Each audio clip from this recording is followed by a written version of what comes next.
Hello बच्चों, राम राम, नमस्कार, good morning, good evening. कैसे हैं? आशा करता हूं कि आप सभी अच्छे होंगे। स्वागत है आपका अपने YouTube channel science and classes में।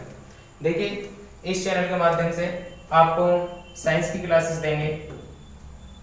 ये आपका यूट्यूब चैनल है साइंस एंड क्लासेस, ठीक है। इस पे आपके जो मतलब कि सब्जेक्ट की बात की जाएगी, सिर्फ साइंस के विषय में बात की जाएगी। किसके विषय में? साइंस के विषय में। यानी कि देखिए, पहले समझ लेते हैं, यदि आप 10th क्लास से हैं या 11th से हैं या 12th से हैं, तो देखिए यदि साइंस साइड से आप कर रहे हैं तो आपके पास में जो सब्जेक्ट होंगे, मैथ होगा और आपके साइंस होगी, हिंदी होगी, इंग्लिश होगी और आपका FST होगा जो सामाजिक विज्ञान है, और आपकी बेटा ड्राइंग होगी। यदि आप 10th में हो, कौन सी क्लास में हो? 10th में। अगर बेटा 11th में है, यदि आप बायो ग्रुप से कर रहे हैं तो आपके पास है फिजिक्स होगा, केमिस्ट्री होगा, बायो होगा, ठीक है। PCA फिजिक्स, केमिस्ट्री, बायो होगा और आपकी हिंदी होगी और बेटा आपकी इंग्लिश होगी। यदि आप मैथ ग्रुप से कर रहे हैं तो आपके पास है फिजिक्स, केमिस्ट्री, मैथ और हिंदी और इंग्लिश होगी। देखिए, हम जो आपको पढ़ाने वाले हैं वो साइंस पढ़ाएंगे। क्या पढ़ाएंगे? साइंस पढ़ाएंगे। साइंस में बेटा आपको हम केमिस्ट्री की क्लासेस मिलेंगे आपको इस चैनल पर, ठीक है। तो देखिएगा, शुरुआत करते हैं एक मोटिवेशनल थॉट के साथ में। जो अपने कदमों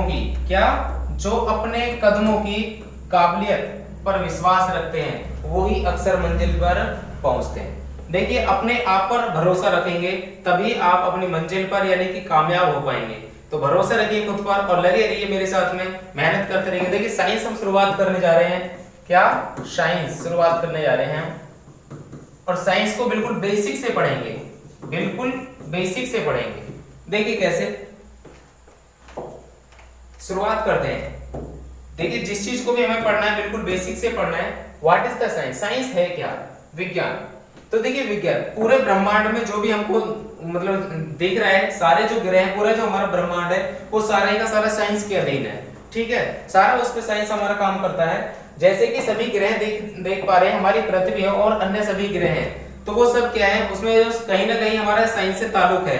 बिना साइंस के हम कुछ भी नहीं कर पा रहे हैं। कहीं ना कहीं आप जो मुझे देख रहे हो वो भी एक साइंस है। मैं आपको देख रहा हूँ, आपके मेरे माध्यम से या जिस माध्यम से आपको वीडियो पहुंच पा रही है आप तक, ये सब साइंस की देन है बेटा। तो देखते हैं साइंस है क्या। तो देखिएगा, विज्ञान शब्द। क्या?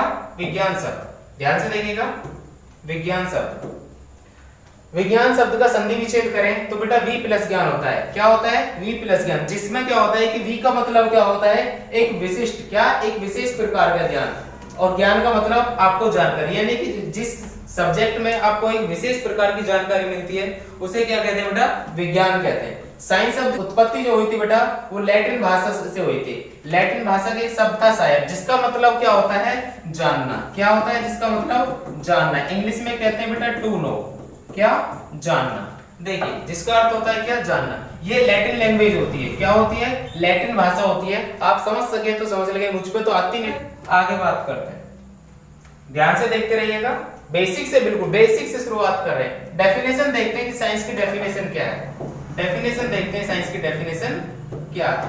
देखिएगा, परिभाषा देखते हैं। किसी भी वस्तु या विषय के क्रमबद्ध ज्ञान को क्या कहते हैं बेटा? विज्ञान कहते हैं। किसी भी वस्तु या विषय के क्रमबद्ध ज्ञान को विज्ञान कहते हैं। यानी कि जिस तरीका से मानव का विकास होता, तो देखो पहले छोटा था, फिर उसके बाद बड़ा। पहले मतलब कि इस तरीका से, जैसे चिंपैंजी होता है इस तरीका से चला जाता था, लेकिन आज देखो बिल्कुल सीधा चलता है। तो धीरे धीरे क्या हुआ कि उसमें वृद्धि हुई, यानी कि चेंजिंग होती चली गई। तो आप देख पा रहे हैं आज के एक क्रम से। इसके बारे में हमने कैसे पढ़ा है? बिल्कुल क्रम से। पहले मानव ऐसा था और आज देखो 4G 5G का जमाना है 4G का जमाना है, 5G का जमाना है। इस तरीका से ये बात देखिए। तो पहले शुरुआत में हम पहली कक्षा पढ़े, दूसरी पढ़े, फिर क्रम से 12वीं तक पहुंचे, 10वीं तक पहुंचे, 11वीं तक, जो आपकी क्लासेस हैं। तो ऐसा तो नहीं कि डायरेक्ट पहुंचे, क्रम से हमने ज्ञान को प्राप्ति करा है। तो उसी चीज को लिखा है कि किसी भी वस्तु या विषय के क्रमबद्ध ज्ञान को क्या कहते हैं? विज्ञान कहते हैं। विज्ञान को प्रायोगिक ज्ञान भी कहते हैं। विज्ञान को प्रायोगिक ज्ञान क्यों कहते हैं? यानी कि प्रैक्टिकली नॉलेज क्यों कहा जाता है विज्ञान को? इसलिए कहा जाता है क्योंकि विज्ञान के सभी तथ्यों का प्रैक्टिकल साक्ष्य है, यानी कि हर चीज का हम प्रैक्टिकल करके देख सकते हैं। तो विज्ञान के सभी तथ्यों का प्रैक्टिकल साक्ष्य, इसलिए क्या कहते हैं कि विज्ञान को प्रायोगिक ज्ञान भी कहते हैं। देखिए जैसे विज्ञान का क्षेत्र अत्यंत विशाल है, इसलिए क्या कहते हैं, इसको 3 भागों में बांटा गया, अनेक शाखाओं में बांटा गया। तो इसको नॉर्मली 3 भागों में बांटेंगे। कौन कौन से आपको पता है? फिजिक्स, केमिस्ट्री और बायो। क्या? फिजिक्स, केमिस्ट्री और बायो। देखिएगा, नोट्स बनाते रहिएगा साथ के साथ। देखिए, क्लासिफिकेशन करा है, वर्गीकरण। क्या? वर्गीकरण करा है विज्ञान का। तो सबसे पहले भौतिक विज्ञान, जीव विज्ञान और रसायन विज्ञान। भौतिक विज्ञान को बेटा इंग्लिश में फिजिक्स कहते हैं, जीव विज्ञान को इंग्लिश में बायोलॉजी कहते हैं और रसायन विज्ञान को इंग्लिश में केमिस्ट्री बोलते हैं। देखिए भौतिक विज्ञान के अंदर जो टोटल मशीनें हैं, क्या? जो मशीनें हैं उनका स्टडी की जाती है। टोटल मशीन, सादा भाषा में कहें तो भौतिक विज्ञान के अंदर किस चीज को पढ़ा जाता है? टोटल मशीनों को पढ़ा जाता है। और बायोलॉजी के अंदर कहें, जो जानकारी प्राप्त करते हैं बायोलॉजी के अंदर, तो जीवधारी। क्या? जीवधारी, जिनके अंदर बेटा जीवन होता है। जीवधारियों के जीवन का अध्ययन, जीवन का अध्ययन के जीवन का अध्ययन, जीवन का अध्ययन करते हैं। किसका अध्ययन करते हैं? जीवन का अध्ययन करते हैं। वो चाहे पेड़ पौधे हो, चाहे पशु पक्षी हो या जंतु कोई भी हो। देखिए जैसे कि केमिस्ट्री, रसायन विज्ञान, इसके अंदर जैसे कि आप देख पा रहे हैं रसायन, यानी कि इंग्लिश में केमिकल्स बोलते हैं। जो टोटल आपकी दवाइयां होती हैं, जो आपके टोटल केमिकल्स होते हैं, खाद्य पदार्थ होते हैं, वो किसके अंदर पढ़े जाते हैं बेटा? वो उनकी स्टडी करते हैं हम केमिस्ट्री के अंदर। किसके? रसायन विज्ञान के अंदर। क्लियर? आगे बात करते हैं। देखिएगा, अब बात करते हैं कि फादर ऑफ विज्ञान के पिता कौन है। देखिए हर किसी का कोई ना कोई पिता होता है, इसी तरीके से विज्ञान का भी कोई पिता है। तो विज्ञान के जो पिता हैं, आदर से बिल्कुल नाम ले, कौन है? Sir Galileo Galilei. कौन है? सर गैलीलियो गैलीली, जो इटली के निवासी हैं। कहां के? इटली देश के रहने वाले हैं। सर गैलीलियो गैलीली निवासी इटली के। इनका जन्म की बात करें तो कब हुआ था? 15 फरवरी 1564 को, और मृत्यु हुई थी 8 जनवरी 1642 को। इन्होंने बेटा किस चीज की खोज करी थी? दूरबीन की खोज करी थी। किसकी? दूरबीन की खोज करी थी। किसकी? दूरबीन की खोज करी थी इन्होंने। ठीक है, इनको क्या कहते हैं? फादर ऑफ साइंस, यानी कि टेलीस्कोप की खोज करी थी इन्होंने। ठीक है, एक मैथमेटिक्स थे ये। ठीक, आगे बात करते हैं। तो पता चल गया यहां तक? देखिएगा, आगे बात करते हैं हम, जो भौतिक विज्ञान है उसकी डेफिनेशन क्या है। तो भौतिक विज्ञान सादा भाषा में आप कहें तो विज्ञान की वह शाखा होती है जिसके अंदर हम क्या पढ़ते हैं? मशीनों का अध्ययन करते हैं। उसे क्या कहते हैं बेटा? हम भौतिक विज्ञान कहते हैं। कैसे? तो अगर हम थोड़ी लैंग्वेज को बदलें, किताबी भाषा में जाएं, कि थोड़ी अब पढ़ाई लिखाई के मामले से जाने, तो कैसा होगा? देखिए विज्ञान की वह शाखा जिसमें सामान्य तौर पर ब्रह्मांड में हो रही, पूरे यूनिवर्स में हो रही प्राकृतिक घटनाओं का अध्ययन करते हैं, उसे क्या कहते हैं? हम भौतिक विज्ञान कहते हैं। जैसे कि यहाँ के देखिए, जैसे चित्र में आपको दिख पा रहा होगा कि यहाँ के लोग बाढ़ आने की वजह से भाग रहे हैं। तो बाढ़ आना बेटा ये क्या है?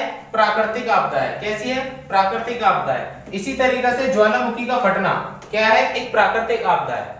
तो ध्यान दीजिए, दूसरे शब्दों में क्या इसकी डेफिनेशन हो सकती है कि विज्ञान की वह शाखा जिसके अंतर्गत द्रव्य यानी कि बेटा मैटर, जिसको हम क्या कहते हैं? पदार्थ कहते हैं। क्या बोलते हैं? पदार्थ भी बोलते हैं, पदार्थ भी बोलते हैं। एवं ऊर्जा यानी कि एनर्जी और इनकी परस्पर क्रियाओं का अध्ययन करते हैं, यानी कि द्रव्य एवं ऊर्जा की परस्पर क्रियाओं का अध्ययन जिसमें किया जाता है उसे क्या कहते हैं? भौतिक विज्ञान कहते हैं। जैसे कि यहाँ पर देख पा रहे हैं कि जो सन है वो एक मैटर भी है, यानी कि पदार्थ भी है। पदार्थ क्या होता है इस विषय में अभी चर्चा करेंगे।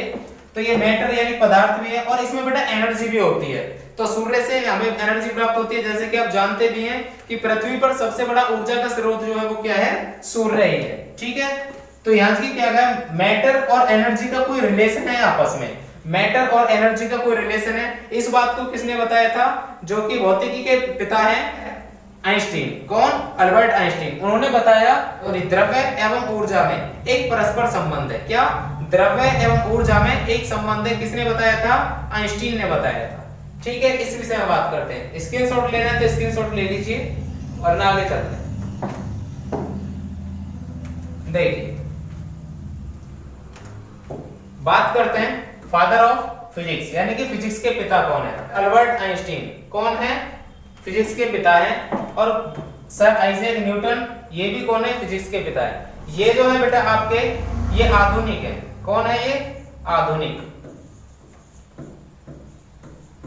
आधुनिक भौतिकी के पिता किसको कहा जाता है? सर अल्बर्ट आइंस्टीन को। और आइजैक न्यूटन किसको कहा जाता है बेटा?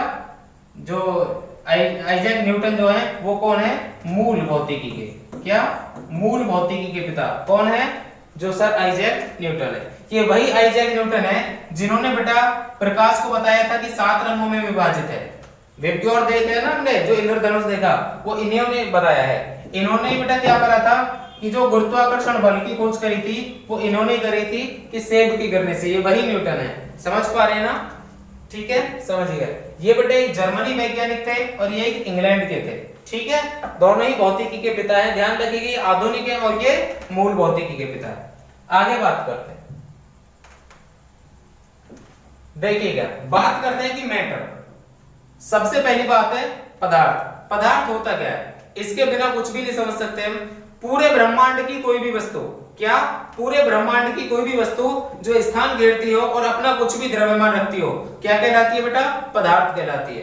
पूरे ब्रह्मांड की कोई भी वस्तु जो स्थान घेरे और अपना कुछ भी द्रव्यमान रखे वो क्या कहलाती है? पदार्थ कहलाती है। देखिए कैसे, वह वस्तु जो स्थान घेरती है और अपना कुछ भी द्रव्यमान रखती है जिसका अनुभव हम प्रत्यक्ष या अप्रत्यक्ष रूप से, यानी कि डायरेक्ट या इनडायरेक्ट हम उसका अनुमान लगा सकते हैं, अनुभव कर सकते हैं, वो क्या कहलाती है? हमारी पदार्थ कहलाती है। जिसका ज्ञान हम अपनी ज्ञानेंद्रियों द्वारा कर सकते हैं वो क्या कहलाता है? पदार्थ कहलाता है। देखिए, छू करके महसूस कर सकते हैं कि ये कोई वस्तु है, सूंघ करके महसूस कर सकते हैं, ठीक है, फील कर सकते हैं कि जैसे कि यहाँ पर देख पा रहे हैं कि लोहा है, क्या है? एक पदार्थ है। सोना है, ये भी क्या? एक पदार्थ है। पत्थर है, ये भी पदार्थ है। जो सन है, सूर्य है, वो भी पदार्थ है। ये इस तक जाने वाली जो सैटेलाइट है, उपग्रह, ये भी एक पदार्थ है। और जिस तरीका से ये भैंजी खड़ी हुई है, ये भी क्या है? एक पदार्थ है। देखिए कितने आराम से सुबह सुबह खड़े होकर के क्या कर रही है? ये वायु को फील कर रही है कि बड़े अच्छे से सुगंधित वायु सुबह सुबह चल रही है। तो जो चलने वाली बेटा वायु है, क्या? वायु है। तो वायु भी क्या है? एक प्रकार की पदार्थ है। कैसे पदार्थ है जानते हैं ना? वायु भी स्थान घेरती है। जैसे कि गुब्बारे में भर देते तो वायु स्थान घेरती है ना, तो वहीं पे आपको पता चल जाएगा कि वायु भी एक क्या है? एक प्रकार का पदार्थ है। जैसा कि आप देख पा रहे हैं, लोहा, सोना, पत्थर, सूर्य, वायु सब क्या है? ये पदार्थ है। ठीक है, आगे बात करते हैं कि आखिर एनर्जी क्या होती है? क्या एनर्जी क्या होती है? किसी भी कार्य को करने की क्षमता, किसी भी कार्य को करने की क्षमता क्या कहलाती है? ऊर्जा कहलाती है, एनर्जी कहलाती है। जब हम काम करते हैं तो कहते हैं कि जैसे कोई व्यक्ति काम कर रहा हो और मतलब कि उस पे वो काम कंप्लीट ना हो रहा हो या अच्छे से ना कर पा रहे, तो आप क्या कहोगे? अरे तेरे अंदर इतनी पावर नहीं है, ताकत नहीं है जो इस काम को कर रहा है। तो बेटा वो क्या है? एनर्जी की बात की है।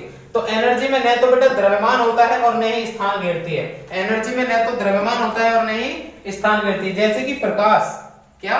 प्रकाश, ये भी क्या है? एक प्रकार की ऊर्जा है, ना तो इसमें द्रव्यमान होता और न ही स्थान घेरती। आवाज, जो ध्वनि है, वो भी एक प्रकार की ऊर्जा है। इसी तरीके देखिए सूर्य से आने वाला प्रकाश है जो पूरे संसार को जगमगा रहा है, तो वो सब क्या है? उससे भी ऊर्जा मिल रही है, लेकिन उसमें वजन तो नहीं। ऐसा तो नहीं कि तुम्हारे सिर पे आकर के सूर्य का प्रकाश पड़ गया और उसमें आप दब गए, तो ऐसा तो नहीं होता ना, ऐसा नहीं होता, क्योंकि उसमें क्या सिर्फ एनर्जी है, वो स्थान नहीं घेर रहा और ना ही उसमें कोई द्रव्यमान है। क्लियर बात समझ में आई? तो जैसे कि ऊष्मा है, प्रकाश है, विद्युत है, ध्वनि है आदि, तो क्या? तो इसका मात्रक जो होता है बेटा, ऊर्जा का मात्रक ध्यान रहे, जूल होता है। क्या? जूल होता है या कैलोरी। क्या? ऊर्जा का मात्रक जूल होता है या कैलोरी होता है। बात समझ में आ रही है ना सारी? देखिएगा, आगे बात करते हैं कि इनके बीच में संबंध क्या है। क्या? इनके बीच में संबंध क्या है? Relation in matter and energy, यानी कि द्रव्य एवं ऊर्जा के बीच में संबंध क्या है? तो आइंस्टीन के अनुसार द्रव्य को ऊर्जा में तथा ऊर्जा को द्रव्य में रूपांतरित किया जा सकता है, परिवर्तित किया जा सकता है। इसके लिए नोबेल पुरस्कार मिला था। हुआ क्या था कि E = mc², ये एक समीकरण दी थी इन्होंने, E = mc²। इसी समीकरण से ये विश्वविख्यात हो गए थे। देखिए कैसे, E4 यहाँ पर एनर्जी है, M4 यहाँ पर मास है, और जो C4 है स्पीड ऑफ लाइट है, यानी कि प्रकाश की चाल है, जो कि होती है निर्वात में 3 × 10⁸ मीटर प्रति सेकंड। क्लियर? ये प्रकाश की चाल होती है निर्वात में। और देखिए ये स्क्वायर लगे, प्रकाश की चाल, यदि इन्होंने कहा यदि किसी पदार्थ को आप प्रकाश की चाल के स्क्वायर से, क्या? प्रकाश की चाल के वर्ग से गति कराएं, ट्रेवल कराएं, तो वह एनर्जी में कन्वर्ट हो जाएगा। इन्होंने इस बात को बताया, यानी कि मैटर बनावर एनर्जी क्या हो जाएगी। ठीक है, यानी कि एनर्जी को इन्होंने कहा क्या कि मैटर में कन्वर्ट हो जाएगी, और मैटर को कहा एनर्जी में कन्वर्ट हो जाएगा। किससे? E = mc² से। बात समझ में आई? ठीक है, इससे आगे जो अगली वीडियो है जो आएगी उसमें हम जीव विज्ञान के विषय में बात करेंगे और रसायन विज्ञान के विषय में बात करेंगे। इसमें हमने सिर्फ आपको भौतिक विज्ञान के विषय में बताया है। तो बेसिक से हम लेकर के चल रहे हैं बिल्कुल स्टार्टिंग से, और पॉइंट टू पॉइंट आपको पढ़ाया जाएगा, कोई दिक्कत की बात नहीं है। ठीक है, तो थैंक यू आप सभी के लिए। नमस्कार, जय हिंद।